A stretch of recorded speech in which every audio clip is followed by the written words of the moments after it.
Hello everyone, welcome back to my YouTube channel. तो friends, आज मैं आप लोगों के लिए ऐसी टिप्स लेके आई हूँ। कूलर से जुड़ा हुआ आइडिया है, बहुत ही कमाल का जुगाड़ू आइडिया है जो आपको बहुत ही ज़्यादा यूज़फुल रहने वाला है।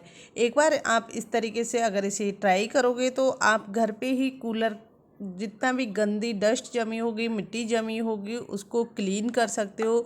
जैसे कूलर के अंदर डस्ट या मिट्टी जम जाती है, हम उसे साफ़ नहीं कर पाते हैं क्योंकि जो कूलर पे गत्ता लगा रहता है उसमें जो मिट्टी है बहुत जल्दी जमने लगती है और जो पानी है वो खारा बनकर उसमें इस तरीके से जमने लगता है। तो इसको मिट्टी को हम किस तरीके से क्लीन करें, तो उसके लिए मैं आप लोगों के लिए बहुत ही कमाल का आइडिया लेके आई हूँ जो आप लोगों को बहुत ही ज़्यादा यूज़फुल रहने वाले। और ये जो सारी जाड़ी, सारी छेदें हैं, इनको किस तरीके से हम क्लीन करेंगे तो उसके लिए मैं आपको बहुत ही बेहतरीन तरीका बताने वाली हूँ। कूलर सब लोग यूज़ में लेते हैं और सबके कूलरों में साल भर यूज़ लेते लेते उनमें डस्ट जमने लगती है, मिट्टी जमने लगती है और ये जो साइडों में छेद है वो भी कम हो जाते हैं। तो इस तरीके से हमारा जो कूलर है वो धीरे धीरे हवा देता है, सही से हवा नहीं पास कर पाता है क्योंकि इसमें डस्ट और मिट्टी बहुत ज़्यादा जम जाती है। तो उसको किस तरीके से हमें निकालना है और कैसे हमारा जो कूलर है वो साफ एकदम क्लीन हवा देने लगेगा।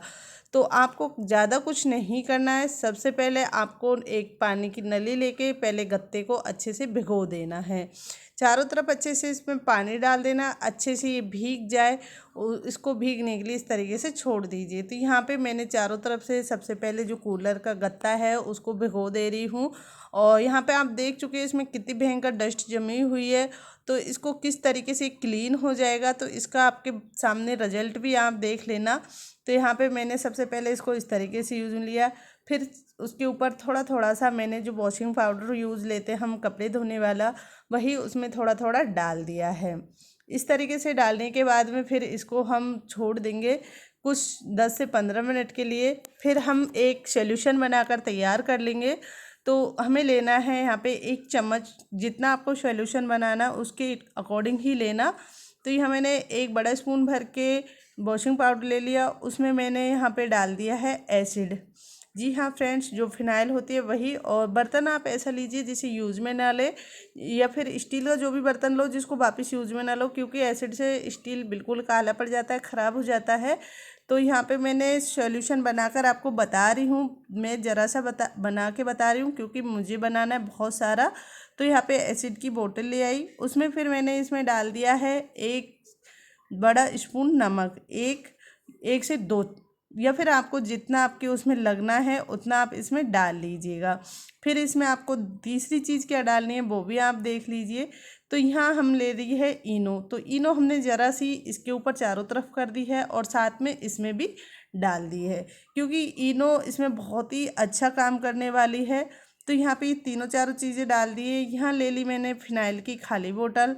अगर आपको एसिड से दिक्कत है तो आप इसमें मिक्स फिनाइल भी कर सकते हैं और इस तरीके से इसको इसके अंदर भर देना है।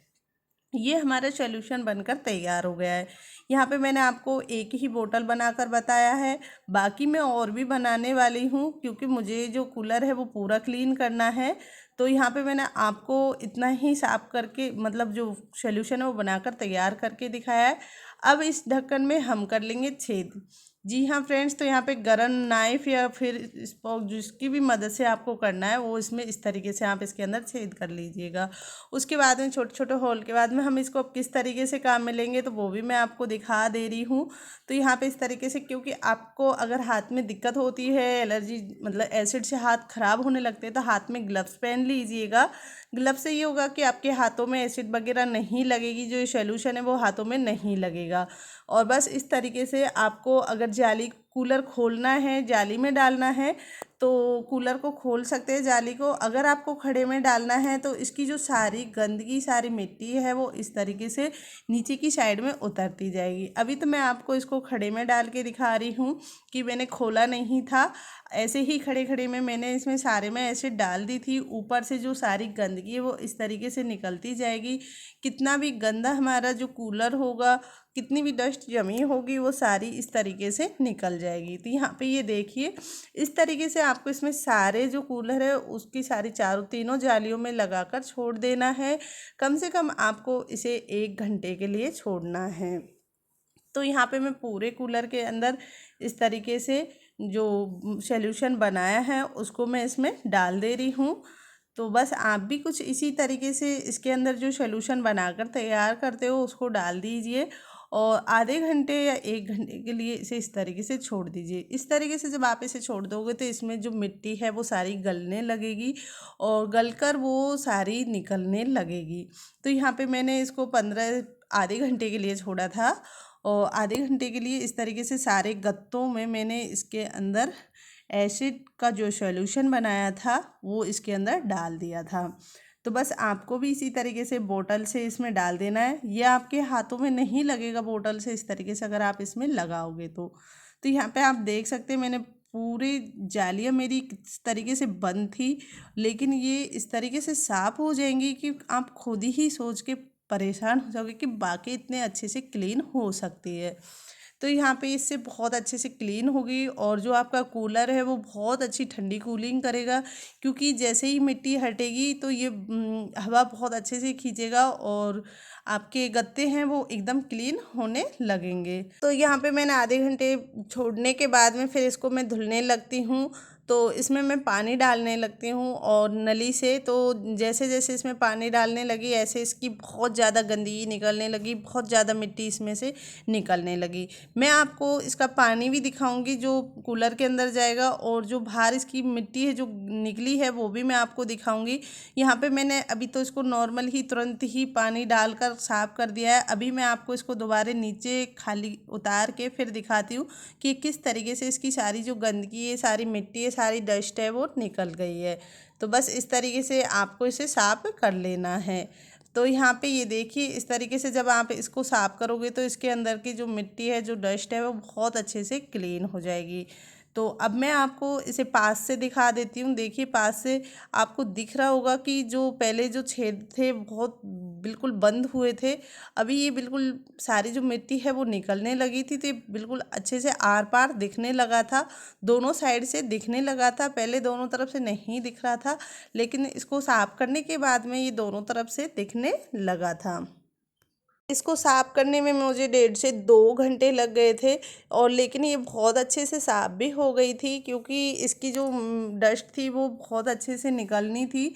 तो बार बार इसमें पानी जो नलकी को थोड़ा दबा के मैंने प्रेशर से इसमें पानी दिया तो इसकी सारी मिट्टी निकलने लगी थी। तो बस आपको भी कुछ इसी तरीके से इसे क्लीन करना है।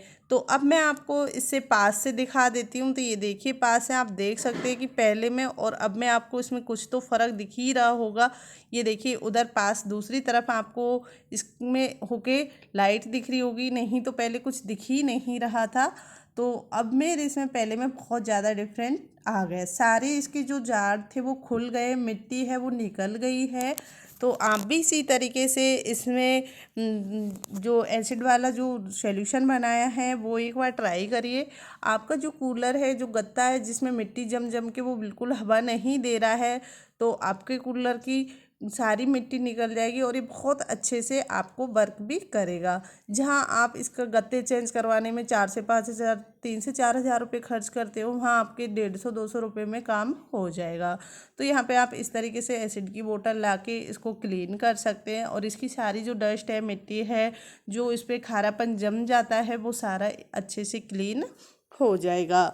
तो यहाँ पे मैंने एक तरीका ये बताया है और इसका पानी भी दिखा देती हूँ। तो ये देखिए फ्रेंड्स किस तरीके से कितना गंदा इसमें पानी निकला है। जब मैंने इसकी जो सारा गत्ता है उसको अच्छे से क्लीन किया है तो उसकी जो मिट्टी है वो किस तरीके से निकली, और अब हमें गत्ते की एक एक जो लाइन है उनमें होके बाहर की तरफ दिखाई दे रहा है, बहुत अच्छे से ये क्लीन हो गया। तो यहाँ पे आप देख सकते हैं, ये देखिए इस तरीके से पूरा बहुत अच्छे से क्लीन हुआ है।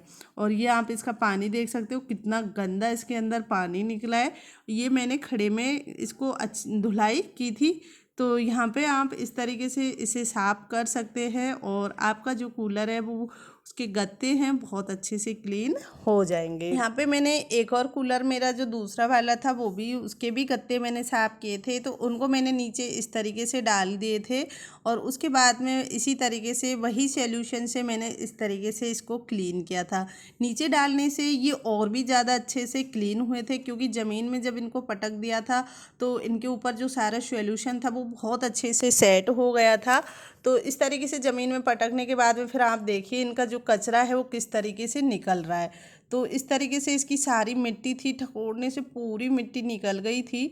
तो आप भी इसी तरीके से इसमें एसिड डालकर, एसिड वाला जो सॉल्यूशन बनाया था वो सारा डालकर इस तरीके से अगर आप इसे साफ़ करोगे तो इसकी सारी जो गंदगी है, सारी जो मिट्टी है वो बहुत अच्छे से निकल जाएगी। तो आप भी इसी तरीके से इसे ट्राई करिए।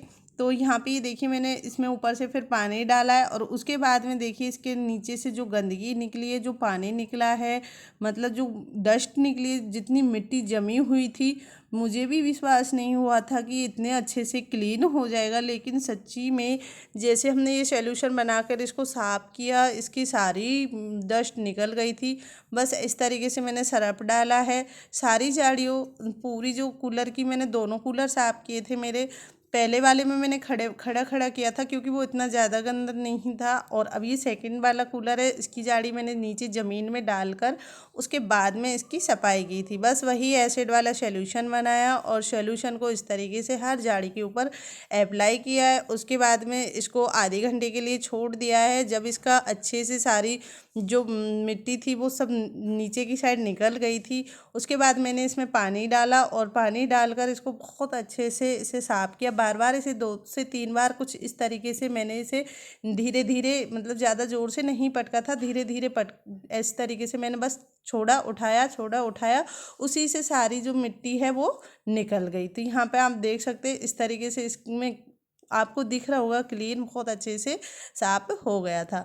तो आप भी इसी तरीके से आपके जो कूलर है जिनमें बहुत ज़्यादा डस्ट जम गई है, बहुत ज़्यादा हवा नहीं दे रहे हैं आपके कूलर, तो उनमें आप इस तरीके से ट्राई करिए। आपके कूलर बहुत ठंडी कूलिंग हवा देंगे। तो उम्मीद करती हूँ ये वाला आइडिया आपको पसंद आया हो। तो प्लीज़ वीडियो को लाइक एंड शेयर, और चैनल पे नए हो तो चैनल को सब्सक्राइब ज़रूर करना। तो यहाँ पे मैंने इस तरीके से मेरे जो घर के दोनों कूलर हैं उनको बहुत अच्छे से उनके गत्ते को साफ़ कर लिया। वैसे ही पैसे वेस्टेज करने से अच्छा है कि आप घर पे ही क्लीन कर ले। इनमें 1 से 1.5 घंटे आपके जाएंगे, लेकिन आप घर पे ही बहुत अच्छे से इसे क्लीन कर सकते हैं। तो उम्मीद करती हूँ ये आइडिया आपको पसंद आया होगा। तो प्लीज़ फ्रेंड्स, वीडियो को लाइक एंड शेयर और कमेंट करके बताना कि आप मेरी ये वीडियो किस जगह, किस शहर से देख रहे हो।